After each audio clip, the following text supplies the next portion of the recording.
Yes, my sports to the bone people. Back at it again with another video. Thank you all for checking this one out. So, we're going to be talking CPL. We had a very interesting game last night. We see where Jayden Seales celebrated his birthday with an outstanding bowling performance. Yes, man picked up 4 wickets, my people, to secure man of the match, right?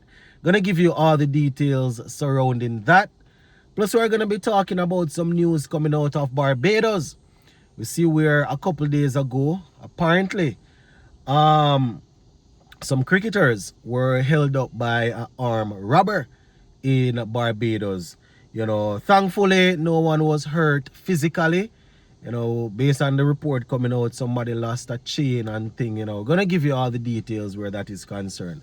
So just give a listening ear, and you can let me know your thoughts in the comment section. Also, we're still on the subscribing train. Remember to hit that subscribe button if you have not yet subscribed. All right.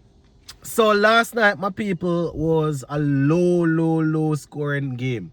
Guyana Amazon Warriors, they were bowled out for 99. Yes, I think that's the lowest they have been bowled out for at home. 99 in 18.1 overs.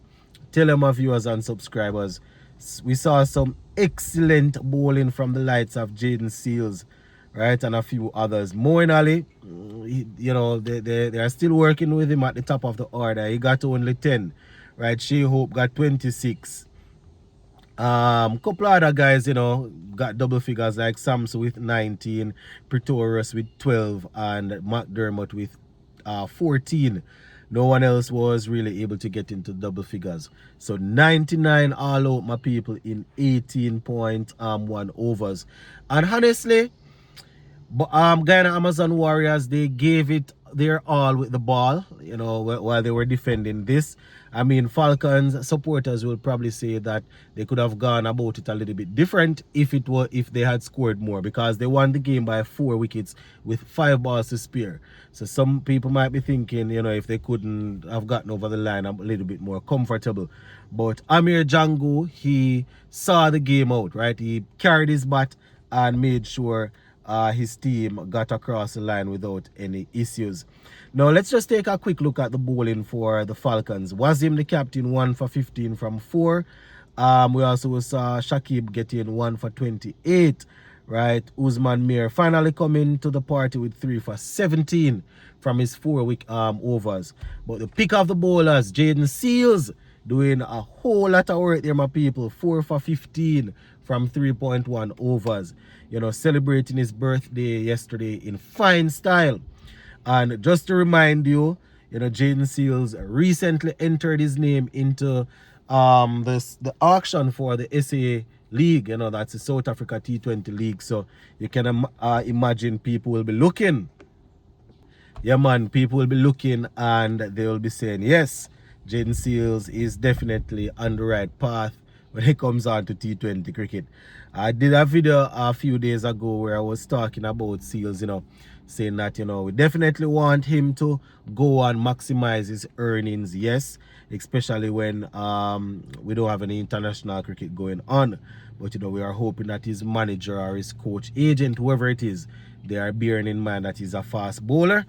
And, they have to be careful the amount of work that he's putting his body through in terms of going around at these different franchise leagues and playing. So, Jayden Seales secured man of the match in that game. Now, chasing 99, Amir Jangu got 51. Wickham scored 13. We also saw Wasim, the captain, getting 16, and Fabian Allen remaining not out on 15. Had a 4 under 6 when things were getting a little bit tight, to make sure that everything was copacetic. Moeen Ali picked up 2 for 10. We also saw Imran Tayer with 2 for 27, Pretorius 1 for 11. So defeat there for the Guyana Amazon Warriors, my people. The Falcons are doing their thing.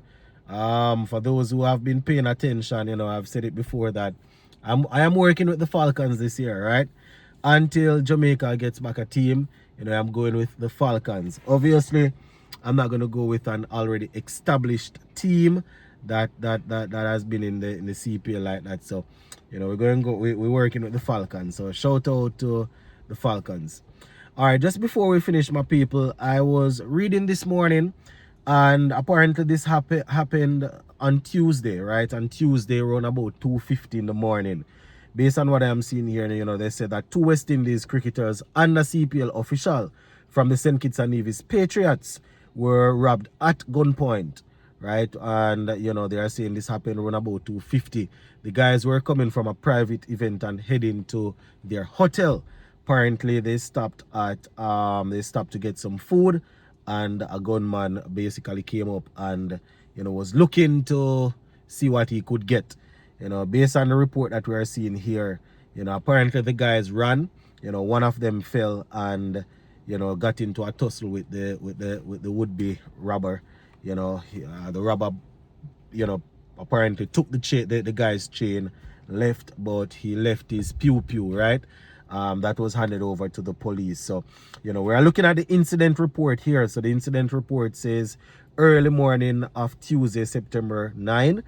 They say where apparently it happened in St. Michael, right, in Barbados, based on what they are saying. They say who two St. Kitts and Nevis Patriots cricketers and a CPL official were targeted along with some West Indies cricketers from a larger group, is what they're saying. They say an armed man approached the group, who were on their way to their hotel after leaving a private event, right? You know, they said they stopped to purchase some food. Based on what they're saying, the aftermath now, the men, they all tried to run. As I said earlier, one of them fell, got into a tussle, and he lost his chain, but apparently the robber lost his pew, and it was handed over to the police. So we're really happy that nobody was physically hurt based on what we're seeing here. Obviously, you're gonna have the emotional scar there, you know, emotional scars to deal with. And I tell you, my viewers and subscribers, it's not good. It's not a good look, you know. We have this thing going for us in the Caribbean CPL, you know, where we can bring in people from overseas. We don't want it to be a case where people start saying, you know, they're not going to go to certain countries because they feel like they are going to be targeted.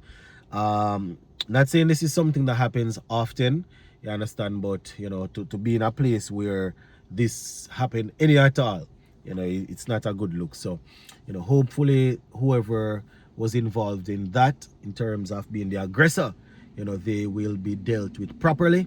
And as I said, hopefully the cricketers and the officials our officials will be helped in terms of counseling and all of that if they need it. So yeah, that is pretty much it, my people. We have some more stories to look at, but I'll try to squeeze that those in later on today. Big up.